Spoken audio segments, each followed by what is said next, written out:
John chapter 2. The wedding at Cana. The next day there was a wedding celebration in the village of Cana in Galilee. Jesus' mother was there, and Jesus and his disciples were also invited to the celebration. The wine supply ran out during the festivities, so Jesus' mother told him, "They have no more wine." "Dear woman, that's not our problem," Jesus replied. "My time has not yet come." But his mother told the servants, "Do whatever he tells you." Standing nearby were 6 stone water jars, used for Jewish ceremonial washing. Each could hold 20 to 30 gallons. Jesus told the servants, "Fill the jars with water." When the jars had been filled, he said, "Now dip some out and take it to the master of ceremonies." So the servants followed his instructions. When the master of ceremonies tasted the water that was now wine, not knowing where it had come from, though, of course, the servants knew, he called the bridegroom over.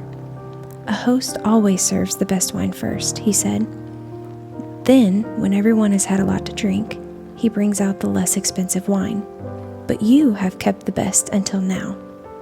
This miraculous sign at Cana in Galilee was the first time Jesus revealed his glory, and his disciples believed in him. After the wedding, he went to Capernaum for a few days with his mother, his brothers, and his disciples. Jesus clears the temple. It was nearly time for the Jewish Passover celebration, so Jesus went to Jerusalem. In the temple area, he saw merchants selling cattle, sheep, and doves for sacrifices. He also saw dealers at tables exchanging foreign money. Jesus made a whip from some ropes and chased them all out of the temple. He drove out the sheep and cattle, scattered the money changers' coins over the floor, and turned over their tables. Then, going over to the people who sold doves, he told them, "Get these things out of here. Stop turning my Father's house into a marketplace." Then his disciples remembered this prophecy from the scriptures, "Passion for God's house will consume me." But the Jewish leaders demanded, "What are you doing? If God gave you authority to do this, show us a miraculous sign to prove it." "All right," Jesus replied, "destroy this temple, and in 3 days I will raise it up." "What?" they exclaimed.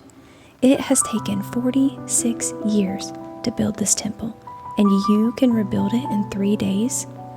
But when Jesus said, "this temple," he meant his own body. After he was raised from the dead, his disciples remembered that he had said this, and they believed both the scriptures and what Jesus had said. Jesus and Nicodemus. Because of this miraculous sign Jesus did in Jerusalem at the Passover celebration, many began to trust in him. But Jesus didn't trust them because he knew all about people. No one needed to tell him about human nature, for he knew what was in each person's heart.